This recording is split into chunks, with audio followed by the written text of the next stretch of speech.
Hello and welcome to Cartoonist Kayfabe. My name is Jim Rugg. I'm Ed Piscor. Man, Ed, we are looking at a very fun one today. Brian Azzarello and Richard Corben team up for Banner, a 4-issue Hulk miniseries. And if there's a Marvel character that Richard Corben was made to draw, the Hulk is it. So wild, man, to think that this guy had a 25, 30-year career on the fringes. He would mess with genre, of course, and could draw the best muscular figures of the underground comics and the ground level comics and stuff. But never in a million years would anybody have ever thought that he'd be fucking with Marvel and DC. Goes over to DC, he does that John Constantine thing with Brian Azzarello. That goes over big. We'll cover that one, man. It's pretty hardcore. I think on page 2 there's some rapage going on there in the prison. Hops over to Marvel, does this thing, man, and it is still a Richard Corben comic. Off the bat, like, people were gonna hoop and holler, and there will be comments about, like, I wish he would have colored it. Sure. And it's one of those things where, like, this guy was getting up there in age.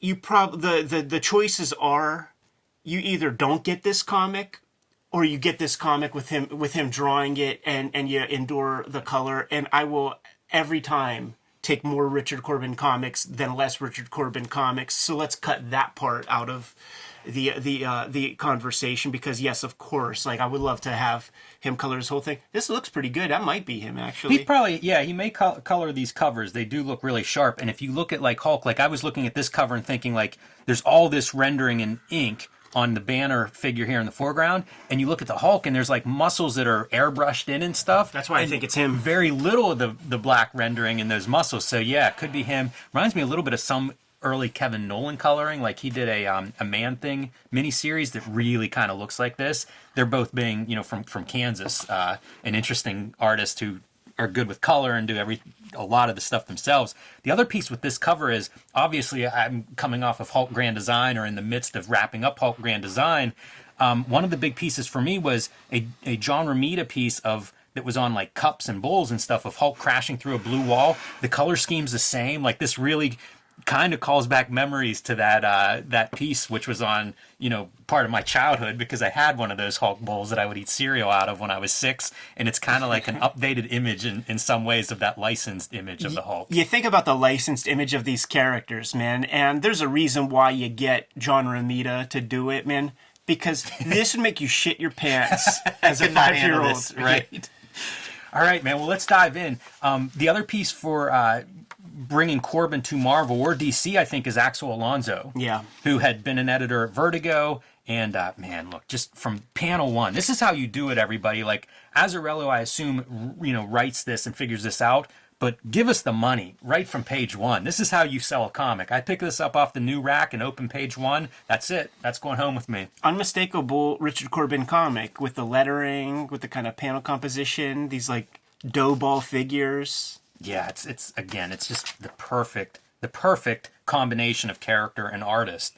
And this is early in Joe Quesada's run as editor-in-chief, where he was bringing in some interesting comics. It's funny, I look at, like, this Marvel Comics across the top, and it reminds me of the X-Force X-Statix era of bringing Mike Allred in, where it's like, that was a really exciting time for Marvel, and I credit Quesada with some of that. Like, he brought in some artists that hadn't really done much at Marvel, if anything. Yeah, a guy called Brian Michael Bendis would be one. Incredible.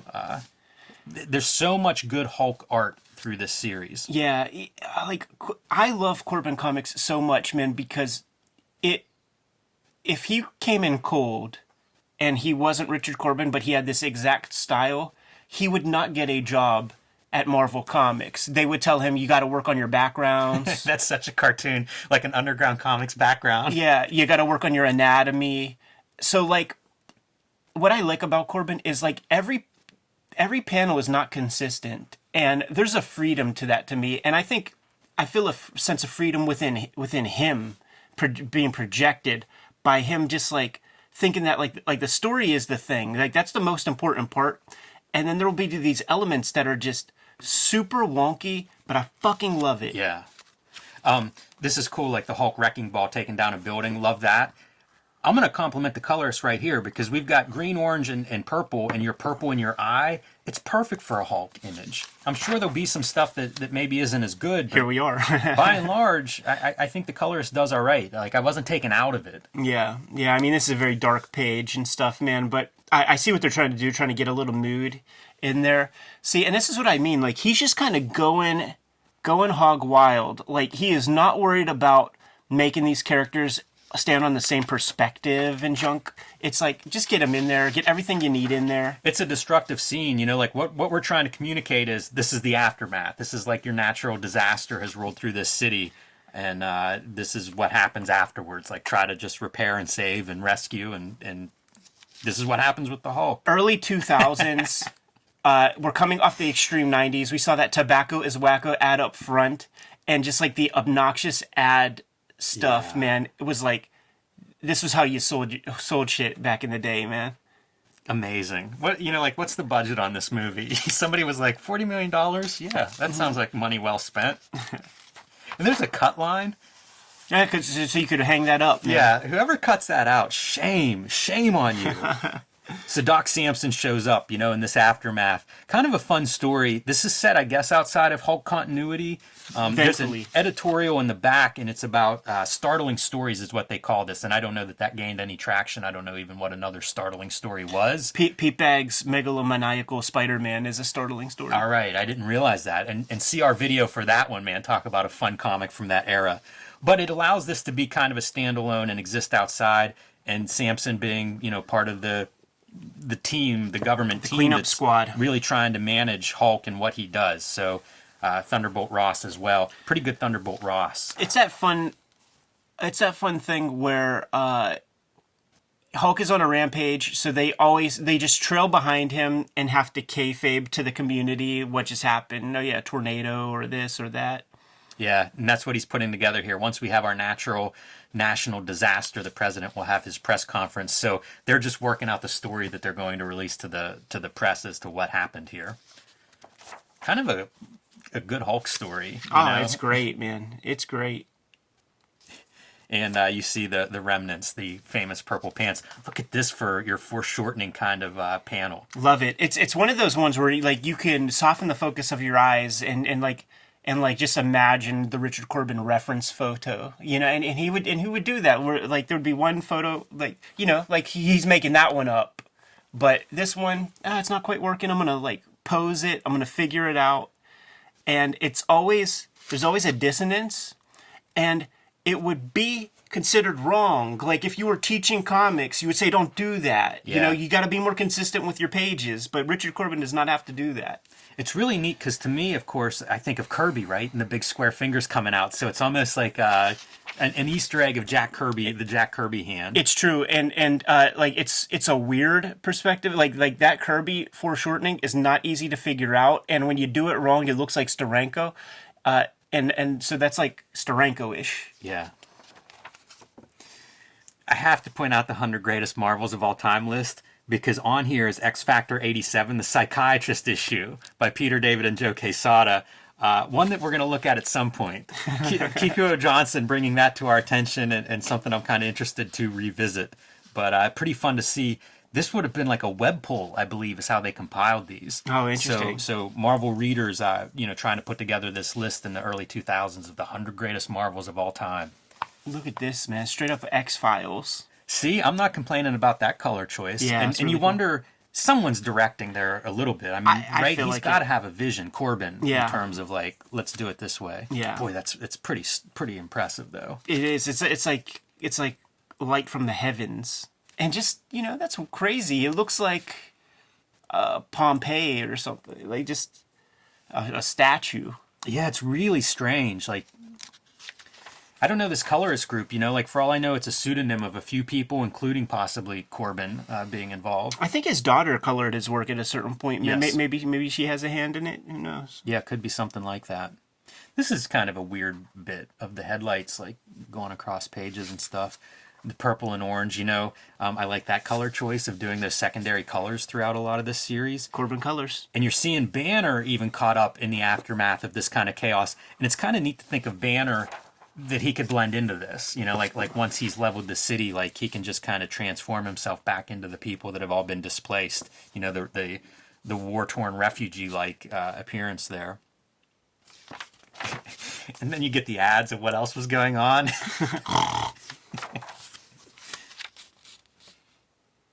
And it feels like a refugee camp, like a pop-up tents to try to triage the locals, the people that can be saved or in some cases can't be saved and move on. It really is looking at this like it's a disaster. And This is 2001. it's kind of how I think of Hulk. Sure. It's one of the elements in my stories is how like Hulk's a weapon, like he's a weapon that went wrong. And I mean, you don't got to bury the lead. That's what this comic is. The idea is that Hulk was supposed to happen. They're going to practice with him and just drop him into North Vietnam or something, and just like let him go rampage. But he got loose. And the origin for this particular disaster is that he was crashing out in this like homeless shelter when some guys threatened his life. Really, it's always funny to me is how many times he turns into the Hulk. Yeah. Right? Like at some point, like you got to figure out how to manage this, get out of harm's way.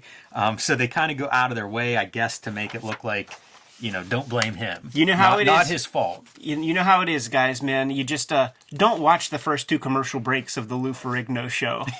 Like, don't watch those. Wait till he, steps on a nail, and then watch that stuff. So he pulls a gun that he finds as he's going through all of this stuff, and he leaves the community there where they're helping people, goes off to a mesa to take his own life. Yeah, man, those guys, they read that one issue of 8 Ball, the one David Boring issue where that bullet's getting shot straight at the camera. Very effective. You got to come back next month and see what happens here.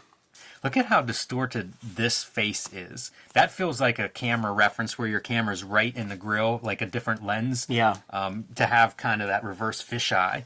Because like the side is a mile away from this nose. Yeah. It's a very unusual choice. These are nice. He does drawings. that. He does that, man. And this is the editorial from Axel Alonso talking about the startling stories idea, which aren't what ifs and aren't Elseworlds, but I don't know exactly what they are. Peter Bagg and Richard Corben, which is pretty good. That's what they should have called that line. It's a tragedy that like more people didn't support this stuff in a giant way, because this to me is what those comics should be. Like, fuck your like big giant continuity thing. Get cool creators to do their little tenure. Let them put their stamp on the character. Wash, rinse, and repeat. Get another batch, man. Because these guys get long in the tooth. They get comfortable in the position as writers, and they're there forever, just treading water. Give me something with some substance.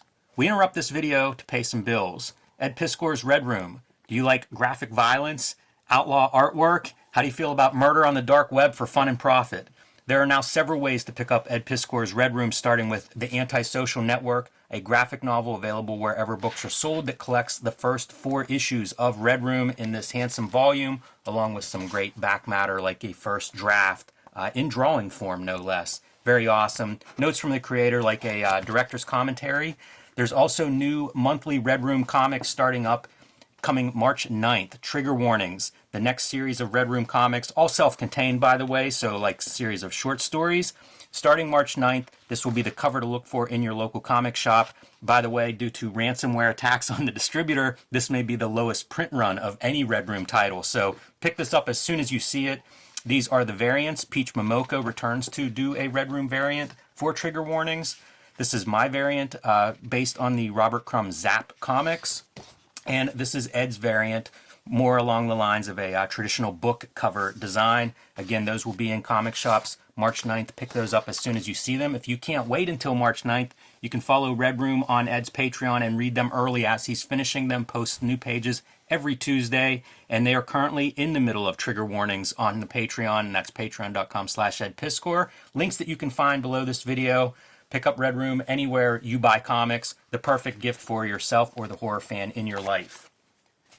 My next project, Hulk Grand Design, will be hitting stores March 16th. This is a definitive retelling of the Hulk's history, covering the first 40 years of Hulk comics, 10,000 pages roughly distilled into 2 oversized issues. And just in time to celebrate the Hulk's 60th anniversary. This is the perfect book for anybody who's into comic art, the Hulk, longtime fans, first-time readers. This is the perfect place to kind of renew your Hulk love if you've been a reader that's fallen off the wagon.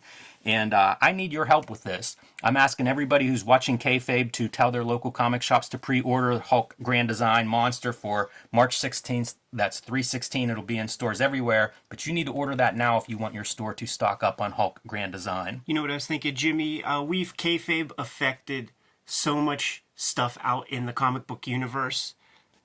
Let us Kayfabe affect ourselves a little bit. 100%, Ed. That's exactly what I'm calling on all the Kayfabers out there. And we've got some great variants for Hulk Grand Design Monster. Peach Momoko, once again, like a friend of Cartoonist Kayfabe, apparently doing these variant covers.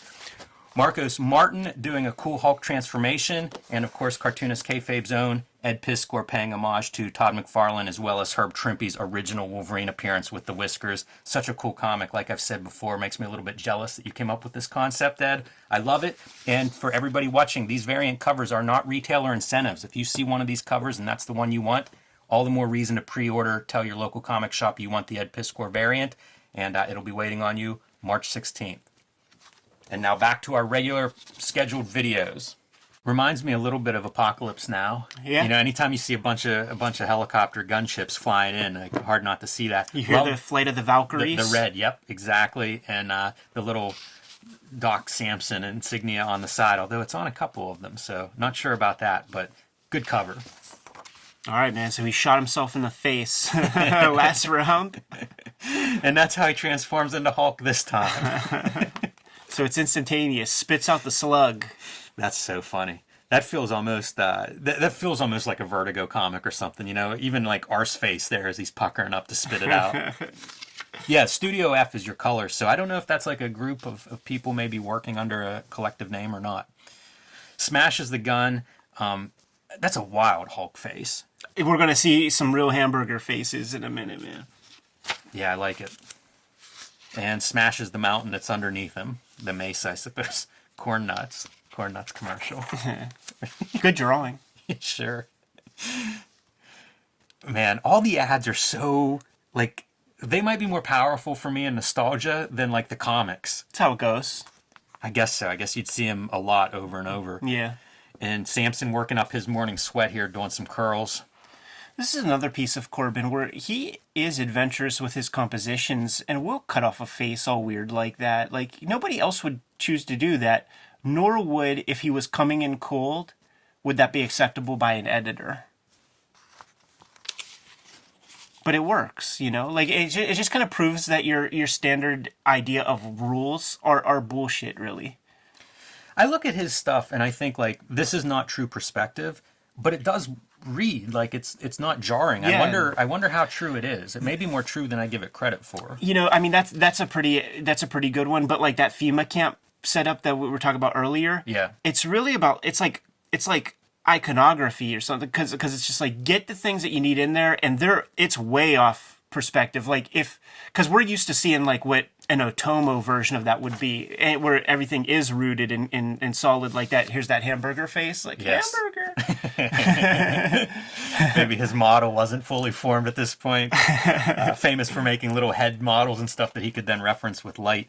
And the way they find him is he beats that mesa or that butte or whatever he was standing on, beats it into a crater, and it's showing up as like earthquakes. And that's how they track like where he's at to show up and basically, I guess, try to destroy him or capture him or stop him or do something. Even though he's in the middle of the desert, really the best place to have the Hulk going crazy. Keeping Samson in shadow through most of it until we get like his kind of big reveal. Is this the one where it's like tap him on the shoulder? Yeah, how about that for your tap image? Like the skull there as he's getting just destroyed. That's a great sequence. Like this whole way, really good. Yeah. And these are Corben lettering. You know, the sound effects. Doesn't Feels that look like like it. his? Yeah, it feels like it. I mean that one feels like the least in a way. Like, but like you know, this kind of stuff. Like we've seen him do that. It's funny. Like this could be a spread from the actual. It works from this series. It works, man. So these helicopters are just kind of like raining in fire. Unfortunately, one of them flies in a little too low, gets a little too close to the flame. Love the feat as he's like flexing into his jump to, you even see it. This is another one, great sequence. 4-panel comic strip. You see the recognition in the Hulk, and you see what's about to happen. And the same deal, like you see the recognition in Samson and what's about to happen. And those pilots, I don't think, are going to fly any more missions.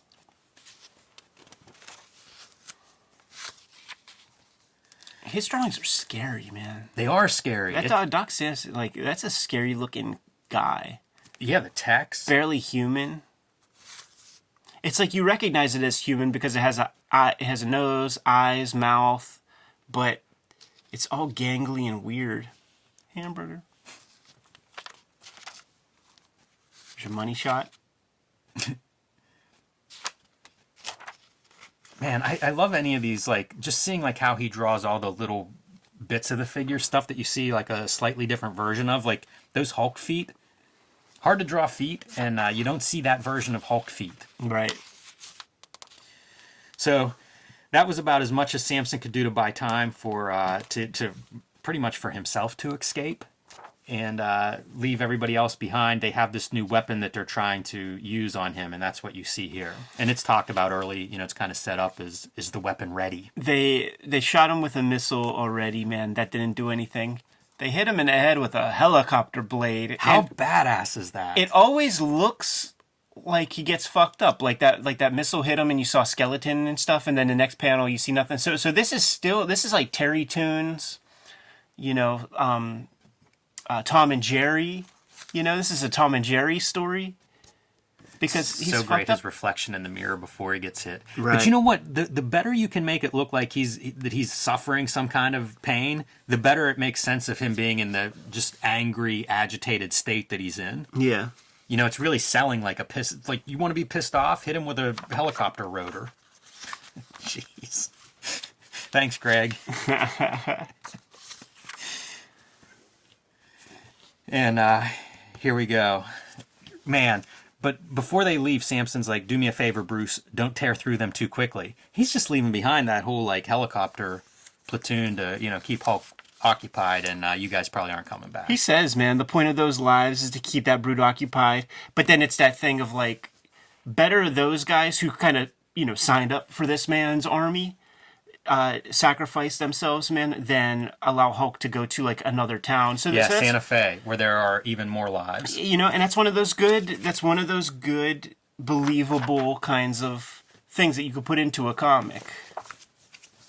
Yeah, I think it's, again, I think it's a good take on Hulk, and maybe you can't do this in a Hulk monthly book because pretty soon you have a mass murderer character in your title character. Jim Shooter, you'd have to put the Hulk down if this was under his tenure. But for this story, go for it. And man, that's some pretty coloring, the sunrise here. And talk about shadows for your Doc Samson.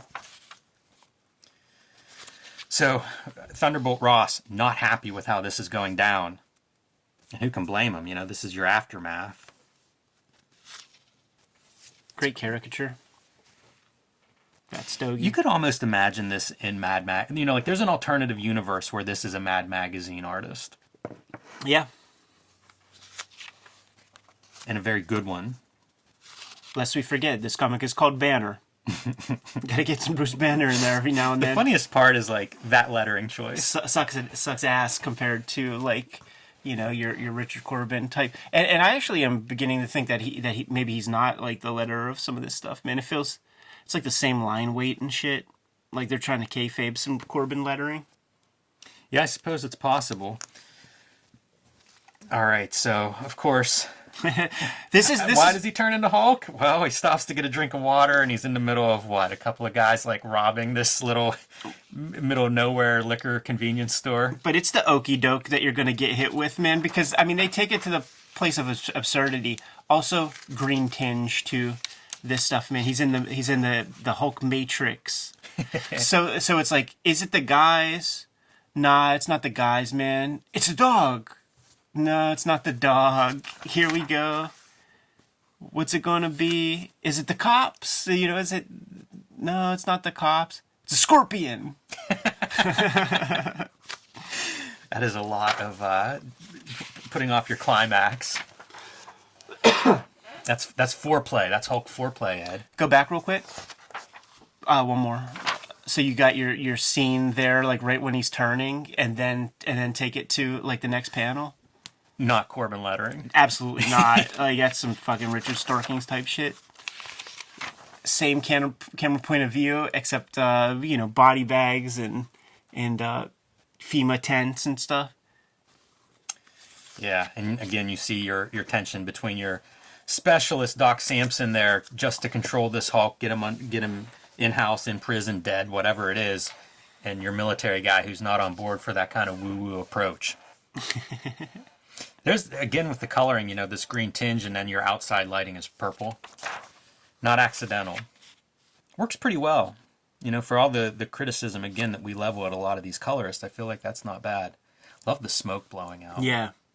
It's such a good face. Almost looks like a dog face. It does, yeah, like a Georgetown Hoya. And even with him like jawing at him and that cigar going up and down. Cigar banned around 2001. This would have been one of the last probably smoking scenes in Marvel Comics, right? Tobacco is wacko. Maybe a couple years after this. When did Brian Lee O'Malley say they did away with it? 03, maybe 04? Can't remember, but yeah, pretty early on around here. He's like drinking water out of like car engines or something. Yeah, that's what this whole thing starts no, that's with. just like a whole thing of water. Is that he was there looking for water. Banner was. Yeah. So Hulk continuing to be thirsty after fighting out in the desert. Getting some of that Fiji water. There's another one. Hamburger. There's your external purple lighting, night light. And our big confrontation that we've kind of been building towards, right? Samson and Hulk. It's funny to see Thunderbolt Ross's face replaced now with Hulk's face, equally cartoony. And this is especially there, man, just mean mugging each other. And I love the shadow cast on his face from the Hulk. Yeah, what that page is, man, this is the promo setups like at UFC fights. When you get the guys together and then you get that Dana, what's his face, man? Dana White back there. And then, he's like whispering, all right, no, pretend to punch him so I can get in the middle. And like that's the pro wrestling part of that UFC shit is this part. Yeah, definitely. Where they're trying to sell themselves. Noses are touching. That's a great panel. I keep thinking about Spider-Man's Tangled Web. I pulled some issues from there's a few I think we got to go through. It's such an interesting period for Marvel, man. Looking back now, 20 years ago. And once again, man, we get the comics industry that we deserve, and the fans were not there, man, supporting the Paul Pope Spider-Man comics and shit, and like what a world that could have been, man. They could have kept us in as fans if more of that stuff existed. It's probably the proof of what sells and doesn't. Like they certainly gave it a shot with some of these different artists, and it's like the sales must not have been there for the stuff. That's what I'm saying. I mean, it's the audience. The audience is a bunch of goofballs. It's a reason why we got to have this channel, man, to like have like-minded people sharing this, man, and to hip some people to some cool stuff. I love these. They're so outlandish for the expressions. Yeah, man. And I don't know how you're doing this. This is not a good idea. Yeah.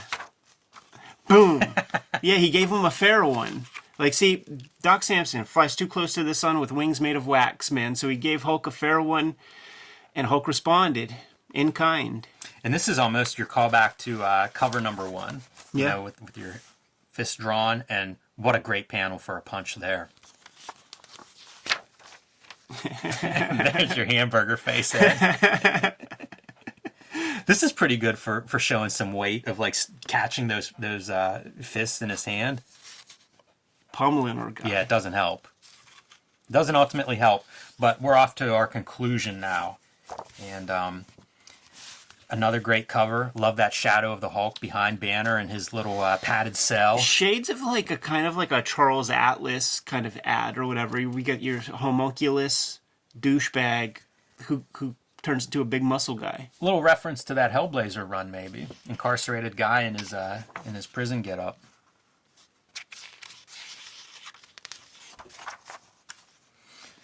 So getting some origin, I suppose, of how Banner comes to be. And again, like, I'm so surprised by this choice because I think a lot of the choices in this book are pretty good, but this kind of like high tech like where does it fit?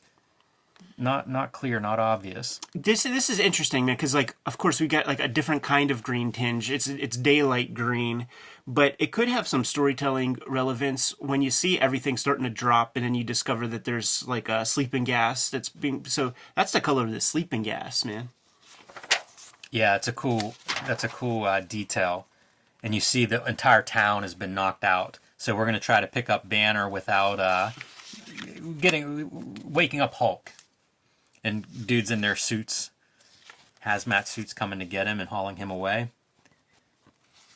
I think you get like a sentence or two just explaining what they've done, what the press release is going to say happened here, right? A train wreck or a truck wrecking and releasing this liquid. Yeah, man, that's the start of is it Return of the Living Dead #2?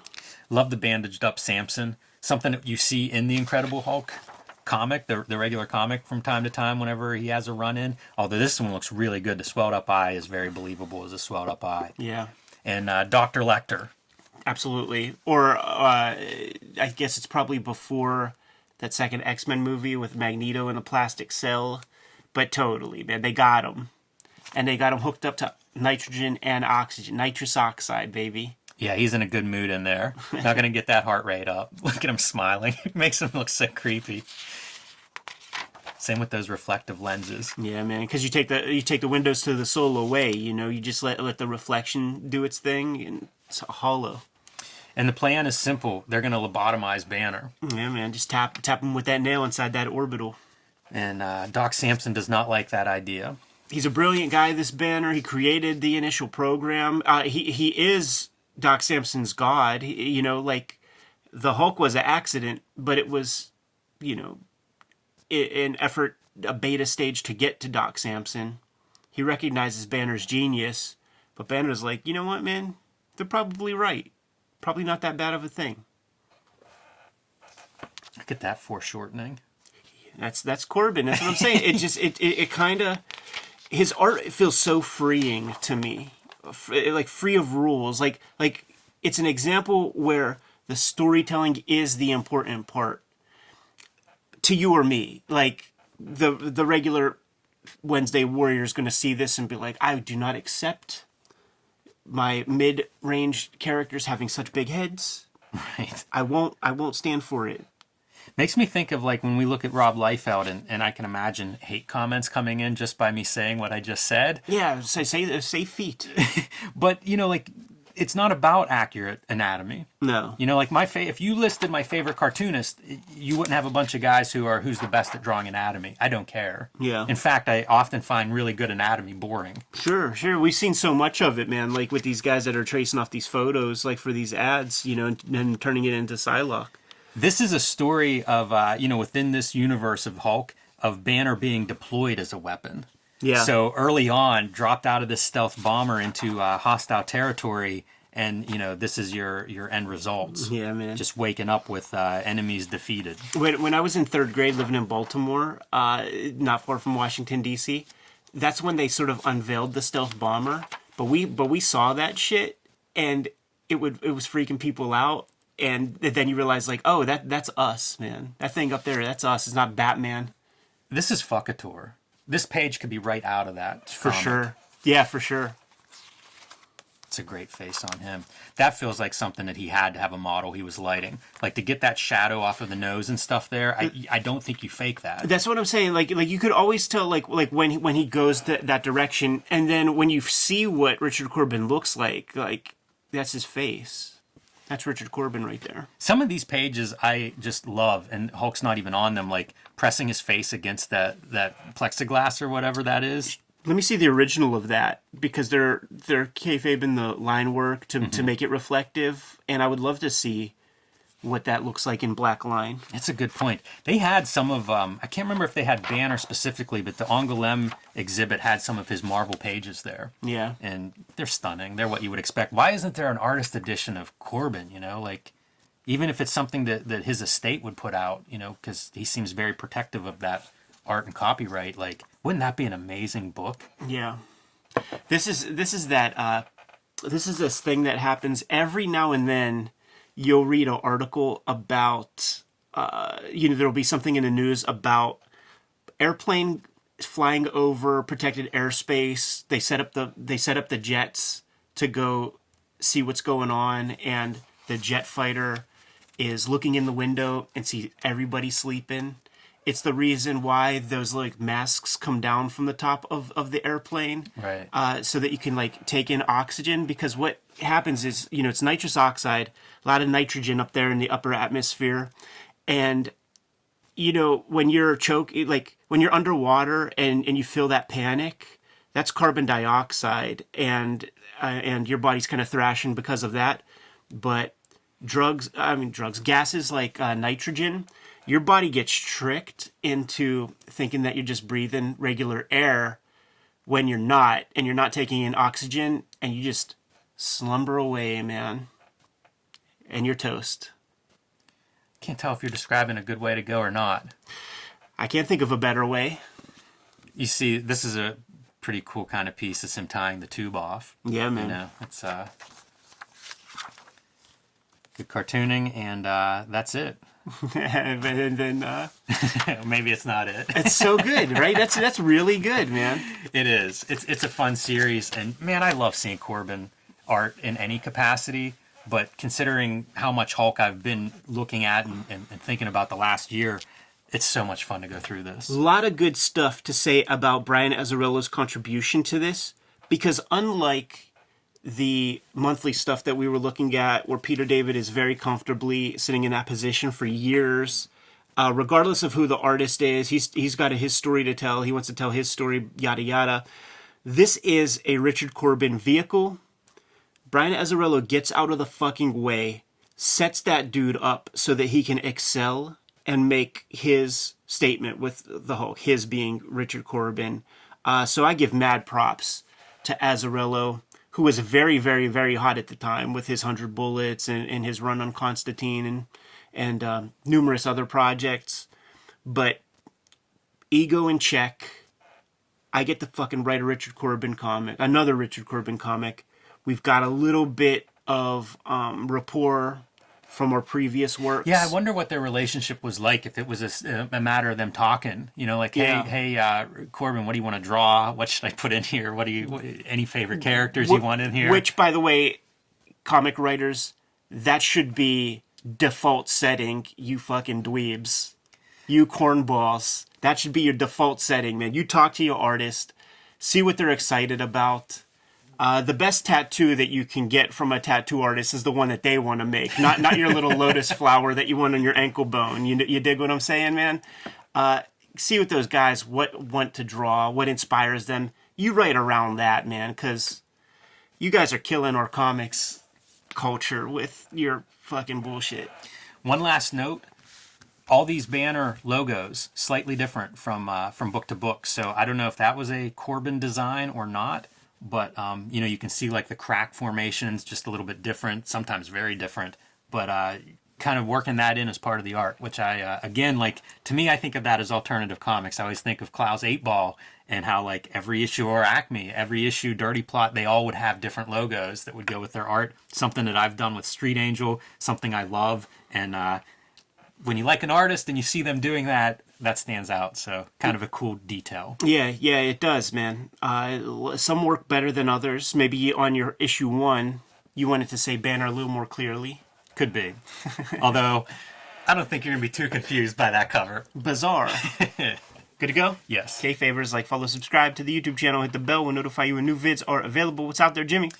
Hulk Grand Design Monster, coming to comic shops 3/16. You need to pre-order those now. Let your local comic shop owner know that you want a copy of Hulk Grand Design Monster. Let them know that you want all 4 variant covers of Hulk Grand Design Monster. But pre-order that stuff now. Let's do the kayfabe effect on my book. I need your help, and that's how you can do it right now. So pre-order Hulk Grand Design Monster. I would suggest we kayfabe effect our books. And a week before that comes out, man, Red Room comics are going to be starting up again. Red Room Trigger Warnings, issue number 1. Going to hit the stands in March, and every issue will be completely self-contained. Go get your hands on Red Room, the Antisocial Network, trade paperback that's out there right now and going fast. These comics will be self-contained, will be coming out on a monthly basis. Murder on the Dark Web for fun and profit. And if you can't wait, go to my Patreon and read that comic.